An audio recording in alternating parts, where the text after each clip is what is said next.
Hi, I'm Dom Famularo. I'm at the NAMM show right now. This is absolutely crazy. I traveled last year in 2016, 222,000 miles. That's 9 times around the earth. Am I crazy? Absolutely!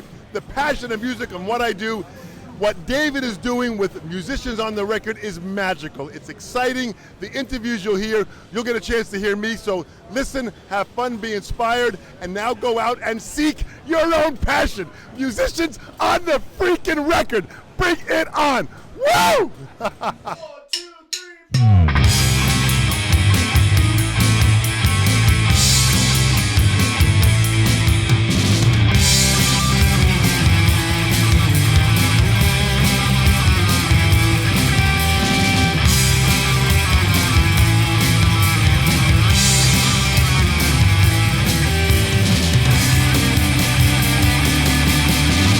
This is huge, musicians on the record. Bring it on. Welcome to Musicians on the Record. I'm David Ward. You've heard the music, now hear their story. And that's what this show is all about. Musicians on the Record is the show where we get the musician's story of what drove their passion for music to start with, what challenges and obstacles they had to overcome to be successful, and what keeps them going and creative now. What do you say about the guy who is on the show today, the main inspiration for Musicians on the Record, my teacher and mentor of the show, Dom Famularo. Dom is the global ambassador of drumming, lives in Long Island, New York, and travels the globe spreading the word around drumming and inspiring so many people. Tons of books written, including The Cycle of Self-Empowerment. I'm so honored to have Dom Famularo on the show today. I'd love to connect with you on Facebook, YouTube, and Instagram. Check it out at Musicians on the Record. I'm really excited to share this with you. Without further ado, thanks for watching, and here's my time with Dom. Welcome, Dom. Thank you, David. How are you, man? Great to see you. I'm great.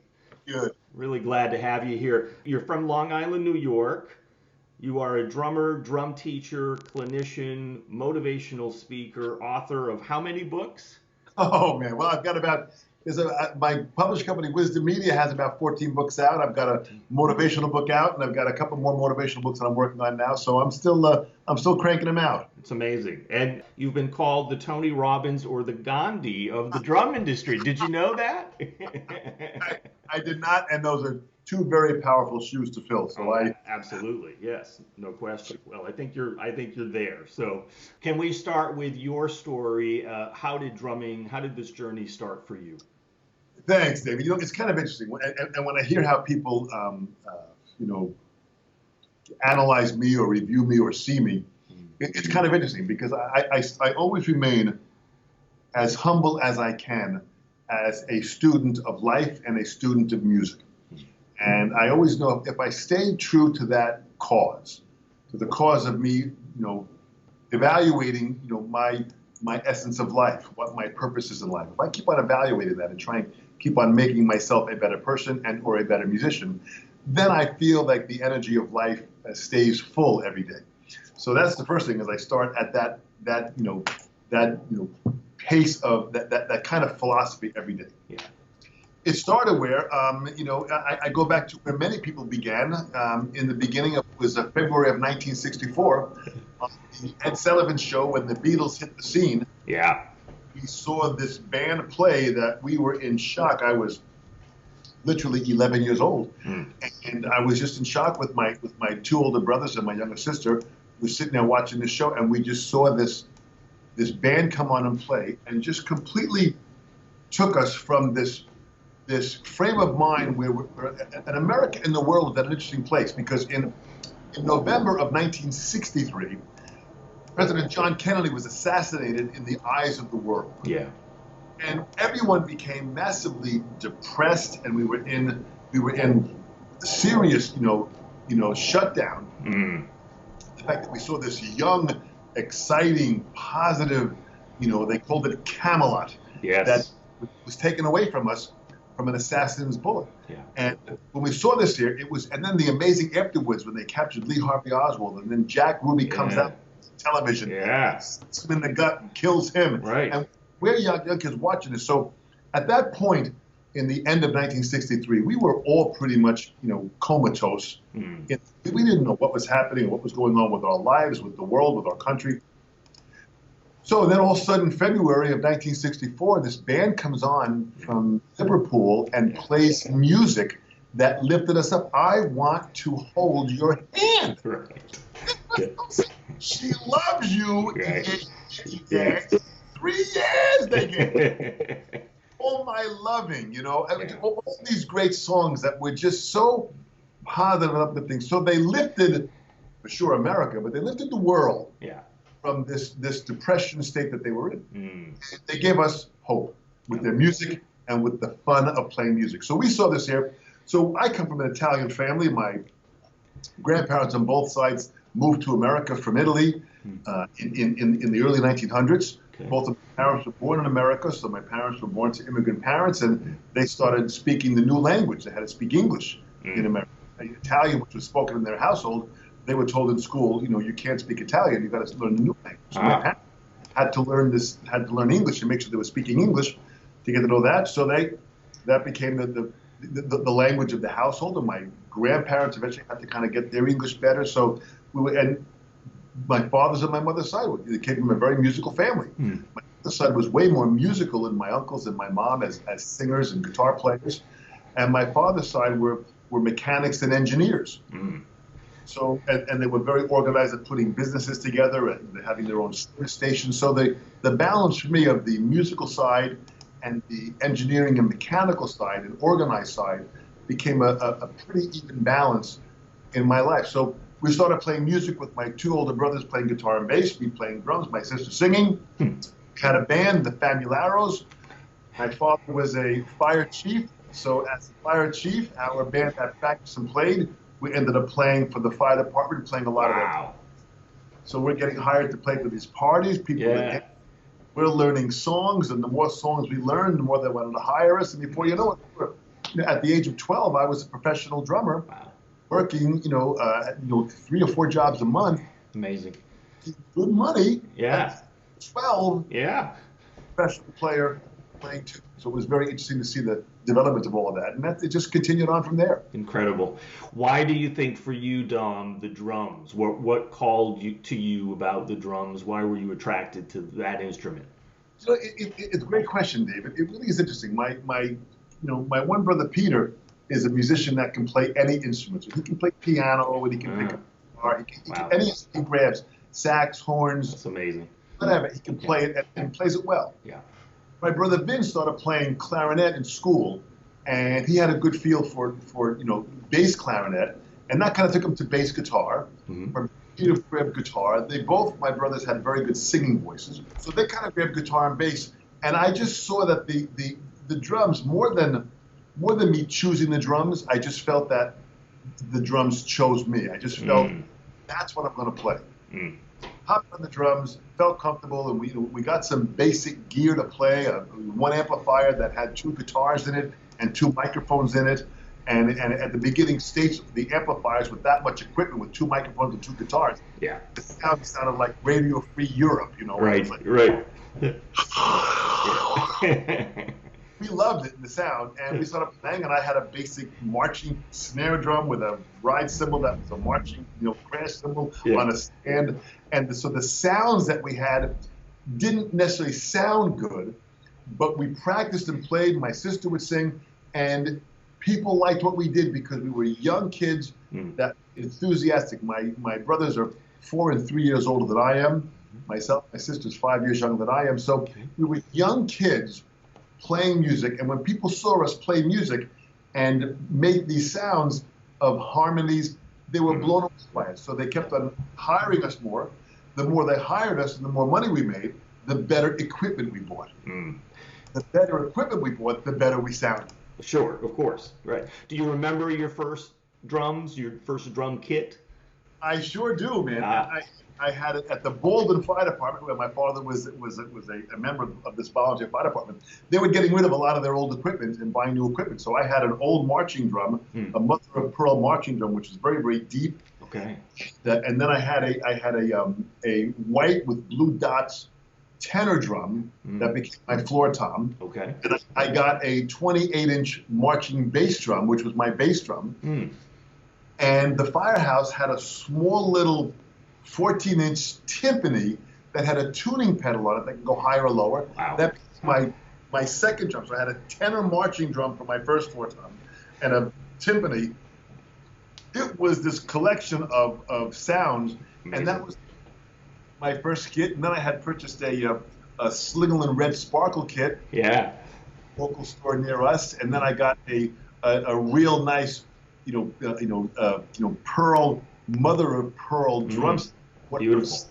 From Sam Ash store, and here on Long Island, Sam Ash was a big store on Long Island, and Gary Ash, the son of Sam Ash, who opened the store many years ago, and now Jerry Ash now is in his 90s. Wow.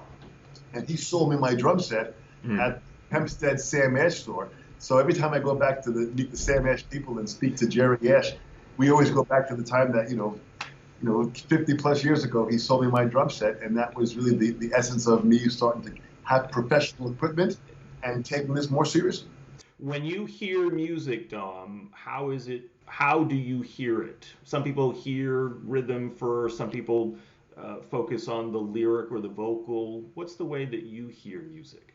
Great question, David.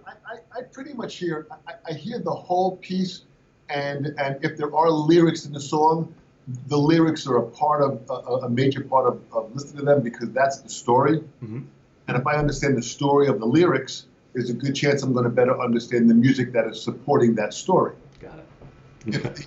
If the song has no lyrics, I'll listen to the melody and listen to how the melody is being delivered, because if I listen to how the melody is being delivered by a sax player or by a guitar player or whatever that solo instrument is, I'm going to also better understand how the music supported that. So it's pretty much the bigger picture with the focus on the purpose and message of the song. And then that opens up many other options. Then after I kind of get a feel for the song, I'll then begin to focus on what each instrument is doing, and what groove the drummer is laying in, and how the bass player is interacting with the drummer, and how the guitar player is laying the rhythm down, or how the melody, the soloist is interplacing through the song, and what they're doing with it. And it becomes magic at that point where, it's just wonderful. Yeah. You spoke about the Beatles, and of course Ringo, what an inspiration for a generation. Can you talk a little bit about 3, 4, 5 other artists that at that point when you were growing up inspired you to really burn that passion for music? Oh, absolutely. Another great question. So the Beatles kind of got us into this whole thing. Then from that, my family being a very musical family, there was always music around the household. Yeah. One of the key aspects was Sinatra. Yeah. And so we had albums of Sinatra on all the time, of being an Italian family, and Sinatra being Italian, that was a big part of the heritage of what it was. So hearing Sinatra with the big band, and Sinatra live at the Sands, with the Basie band, it's an incredible album that I would hear, and I would hear this, these guys swinging on there, and how the drummers, these guys, they sounded fantastic. Yeah. Then in the pop field, it then kind of went into, from the Beatles, it kind of brought me into Blood, Sweat, and Tears. Wow. When Blood, Sweat, and Tears happened, and we heard horns with this kind of rock music, with these kind of jazz players. Yeah. When Blood, Sweat, and Tears was, Danny Columbi, who was just a phenomenal, artist. Bobby Columbi, rather. And Bobby Columbi was this great drummer that just had a certain feel for the drums. You can see he was kind of like a jazz drummer, but played loose rock, the horn band, and then shortly after that, Chicago. Right. Danny Serafin on drums. Danny Serafin, yeah. Horn band. Yeah. That it was kind of like a big band in a small group. So between going from the Beatles, being attracted to music, then getting involved with the jazz of Sinatra, and then hearing these other artists take jazz but put it into rock, it was an interesting transition into what happened with the bands. And then I was introduced to Earth, Wind, and Fire. Yeah. Earth, Wind, and Fire, another horn band, but really funky. Right. Yeah. and then that got me into funk music and you know, Freddie White with Earth, Wind and Fire, and Yeah. Maurice White was a drummer himself. Wow. Amazing. He sang with Earth, Wind and Fire. He was a drummer. I heard him with a band they played the song "You're In with the In Crowd." I can't remember who the piano player was. Okay. But it was they had "You're In with the In Crowd" Yes, sure. on drums playing, and then he got involved with singing, and then he started Earth, Wind and Fire, and that was a whole other thing happening. Wow. And then all of that, then all of a sudden I hear this crazy big band with this drummer Buddy Rich on it. Right. Right. And once I heard that, I said, "What the freak is going on now? Right. What is this guy doing that he's taking this instrument of drums Right. and just completely playing, intertwining into that song with such excitement and enthusiasm and skill and ease, total ease." So then when I went to hear Buddy live, when I went to Blood, Sweat, and Tear in Chicago, and these bands live, and Sinatra live, and it was like, whoa, this was, you know, at that time, that's what was molding me to suck me into music. Absolutely. Well, and these were your musical inspirations, your sort of musical teachers on record, at least. Some of them you met in person. You've met Buddy Rich in person, certainly one of a kind. Can you say a little bit about Buddy Rich? Buddy, it was an interesting story for me, because this was Al Miller, a teacher here on Long Island, passed away in the year 2000 at the age of 73. And this was a man who was such a great guy and on Long Island, he was the teacher. Everyone who plays drums knows of Al Miller or the legend of Al Miller. Okay. At one time he had like 15 teachers teaching for him. He had 80 students a week he was teaching. It was an incredible business that he built up. Yeah. He was the guy in the 60s and 70s. So I went to learn from Al, and I met Al. My band was playing at one of these firehouse installation dinners, which had 1,000 people at it, and we were the band playing dance stuff. And then they would have a floor show that would happen, and the floor show from this place we're playing at, the big band would come up on our stage and play the hour floor show, and then they would leave and we'd come back and do the rest of the dance stuff. Wow. So Al Miller was playing the floor show with that band. He was the musical director at this huge catering hall here on Long Island. So I'm playing with my band. I'm like, 14 years old. And Al Miller, his name is I knew, and I tried to get lessons with him, and his schedule was so filled up. So but I had his books. He wrote 6 drum books. Wow. I'm working on his books. This guy was a legend on Long Island. I used to get a lesson with him. It was incredible. Yeah. And I had tried a couple of times and couldn't get through to him as far as no times available. Yeah. So I'm on this gig, and all of a sudden Al Miller walks up to me and says, "Excuse me, my name is Al Miller." I said, "Oh, Mr. Miller, I know who you are. He said, do you mind if I use your drums to play the floor show instead of having to bring my drums up? If I could just borrow your drums?" I said, "Mr. Miller, it would be an honor for me." Sure. Yeah. He came up and he tapped the drum and he goes, "Man, I love the setup. I love the drums. I'm not going to change anything. You got this down." Wow. I said, "I'm totally honored." Yeah. I said, "The only thing that I ask," I said, "is it possible, can I sit behind you and watch you read the show?" Wow. Yeah. He says to me, "Absolutely, but you're going to have to turn the pages for me. Huh? Great. I'm going to put you to work." What he did with that is, and I became nervous because now I had to know when to turn the page. Yeah. Because he was conducting the band. He was the musical director. Wow. So now all of a sudden what he did brilliantly is immediately got me involved to see where my capability was. Right. I could follow along and be involved and pay attention, and if I was on it. Amazing. So I was following the measures and I was turning the pages, 2 measures before. So he was happy with that. So after the performance, which he played flawlessly, the singer came in, talked through the chart, like 15 songs, told them where the kicks were. Al got up, conducted it, played the drums, finished it, just cut this thing like a hot knife through warm butter. It was Wow. I'm dumbfounded. He said to me, he said, "Man, you turned those pages excellent. You should call me Monday morning. I'll get you in for a lesson." I called him Monday morning. He books me in for a lesson. I'm in lessons with Al Miller. That's amazing. So you had already learned how to read music at that point without any lessons? Had you had any lessons before? I had a couple of lessons from some local guys in the area. Yeah. Just living around that really weren't serious drummers. They were just kind of near music stores near me. Yeah. And it kind of got me into reading music and kind of got the basics of it. Okay. So I had an understanding of it, Yeah. but I sure wasn't the reader that I am now. Sure. Sure. I had a basic feel for reading music Yeah. because I was getting together with other bands and jamming with them, and we had to, we read more music years ago with band than a lot of kids do today. Sure. You'd go to a rehearsal and they passed out charts. Right. It wasn't just like a jam session. There was some organized thing. So I had an understanding. And then with Al, I was with Al for like 4 or 5 years, and I became Al's top student in the fact that when he went on a holiday with his wife for a couple of weeks, he asked me to sub his teaching practice. Wow. So I had the key to his house, to his studio, and I went there and I taught for 2 weeks and taught his students, and it was just a wonderful experience. Then when Al came back, he said, he said, Dom, he said, you did a great job. All the students loved your lessons.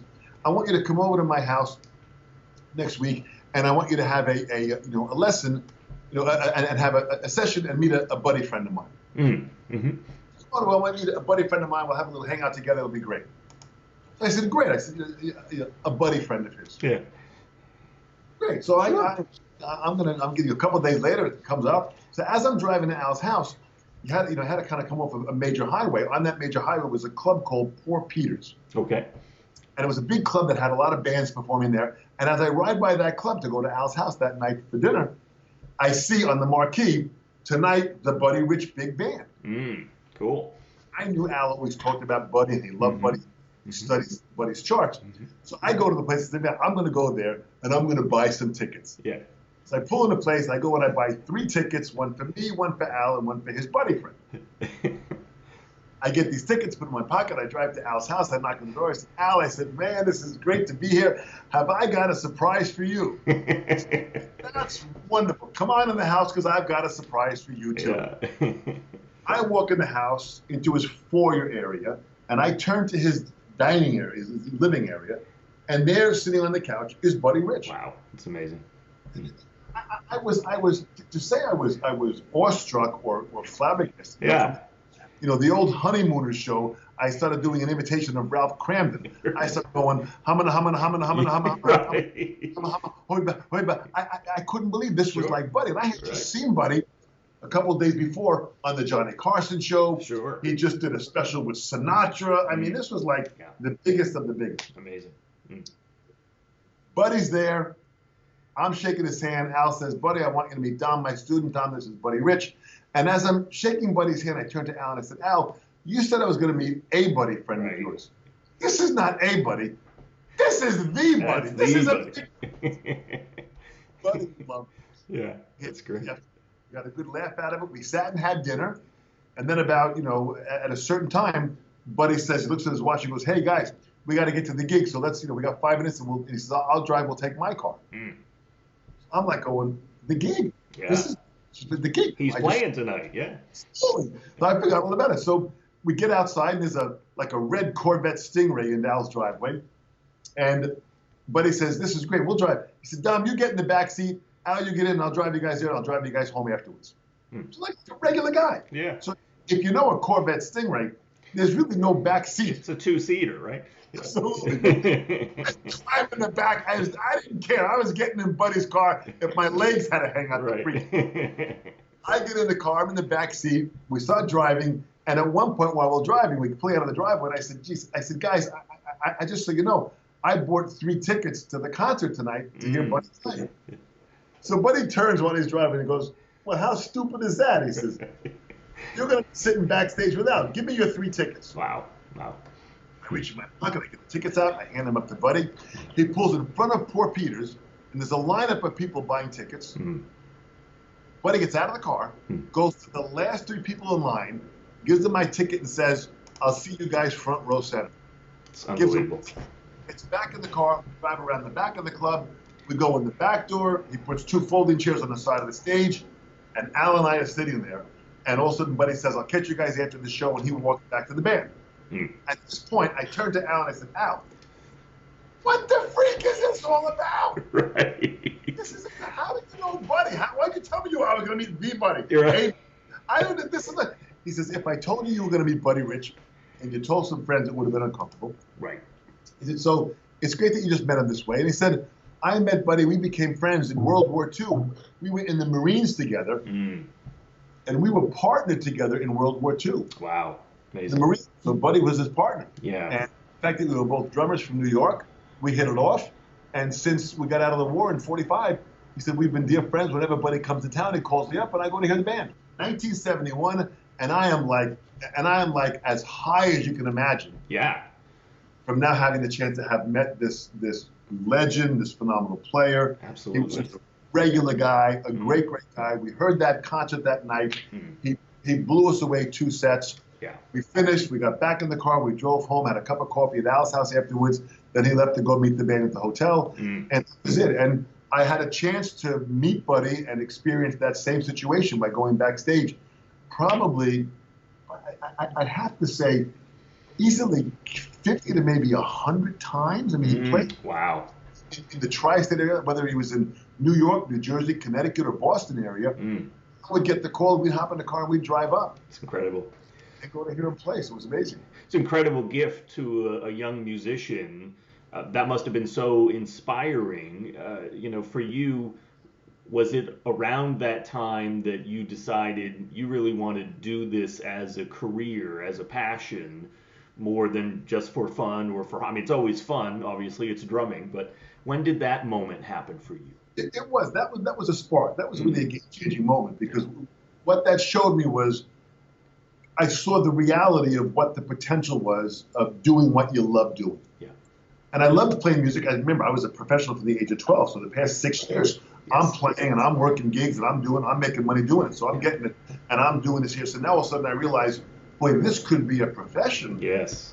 If I really buckle down and learn the craft and learn the skills of drumming and learn the skills of business, those two, then I can put together a lifelong career in doing what I love doing. Yeah. And it was really amazing, because when I saw something at backstage at a Buddy concert, you meet 3 types of people. And this, David, was interesting because it taught me about the business of music. Okay. First, you meet all the top drummers that come to see Buddy.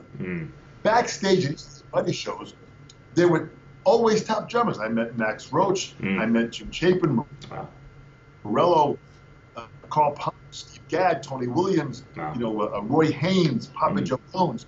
Every different show, some other drummer would show up backstage, and we'd get to meet them and talk to them. And I saw this camaraderie of drummers that were hugging each other and sharing ideas on a practice pad and talking and complimenting each other. It was a beautiful brotherhood. Yeah. It's a real positive message. The second kind of people you meet were big band leaders. Okay. I went to meet Duke Ellington, Count Basie, Benny Goodman. I met Stan Kenton. These were guys that would come by if they were in the area, and just to hear Buddy play a few tunes or his first set. Yeah.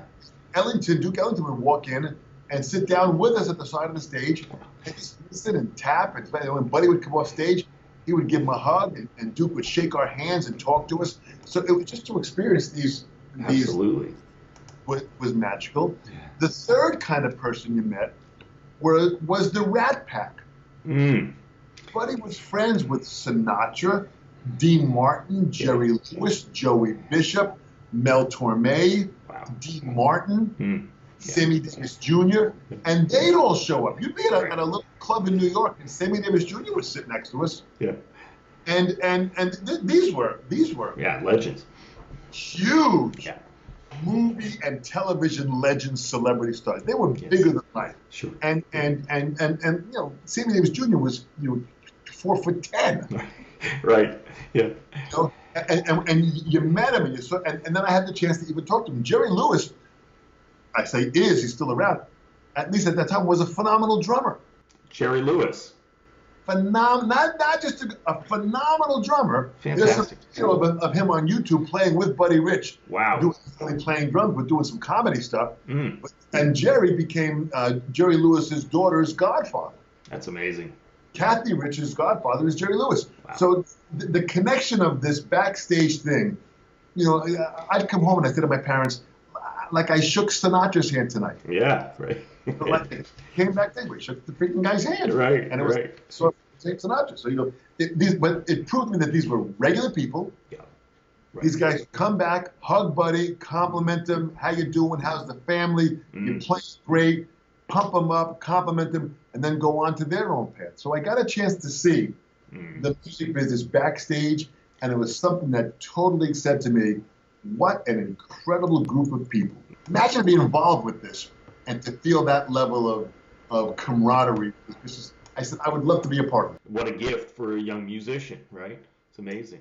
It wasn't that. I think that's what Al Miller saw. Al saw the fact that he was kind of in this clique, so to speak. Yeah. And if he brought me into this clique, he knew that this would be the continuing of the legacy and the story. That here it is, literally almost 17 years after Al's passed. Yeah. And I'm still talking about Al like he's alive yesterday. Sure. And Buddy and these guys still stay alive because of these stories that's passed on through me, that I get the chance to pass on now with you, Dave, and Musicians on the Record, that hopefully this will be online forever. Right. To see and learn from, and hopefully be inspired from it. Absolutely. And certainly, so it sounds like Al Miller was pivotal, a really important teacher in your life, as well as just, I mean, I can't imagine being backstage or watching Buddy Rich play, seeing his technique, his bass drum, because you hear some of these things, but then when you actually see somebody live or a video, you go, oh, that's what they're doing. You must have just learned so much right there. Absolutely. It gave me video before there was video. Right. That's great. It gave me the up-close look Yes. at what they were doing before we even had the technology to get there. Absolutely. Yeah. That's what I always tell students. Go to hear live music. This brain is your first computer that is taking this information. Right. That's what Al did. But there was one of my teachers, Ronnie Benedict, was a great teacher on Long Island. Okay. Ronnie was a show drummer, lived on Long Island, suburbia Long Island, drove into New York. He backed up Bob Hope and different people. Wow. First call for that. Al Miller was doing these big shows in New York, and Charlie Perry, another phenomenal small group player. He played after Gene had left Benny Goodman. He played with Benny Goodman for like 3 or 4 years. He played Gene. He was a local Long Island player, and he was a great player. He actually taught Tony Williams. When Tony Williams would come into New York, he would come to Charlie Perry's studio. So I would take some lessons with Charlie Perry, and I'd pay money to go hear Tony Williams playing with Miles Davis. Sure. And the next morning at 10 o'clock, I see, Tony Williams leaving at 9 o'clock in the morning from a lesson from Charlie Perry. Wow. And I'm going, what the freak is this about? Right. But these three guys, Charlie Perry, Al Miller, and Ronnie Benedict, were the three Long Island guys that gave me the confidence and opened up doors for me to say, I think I can do this.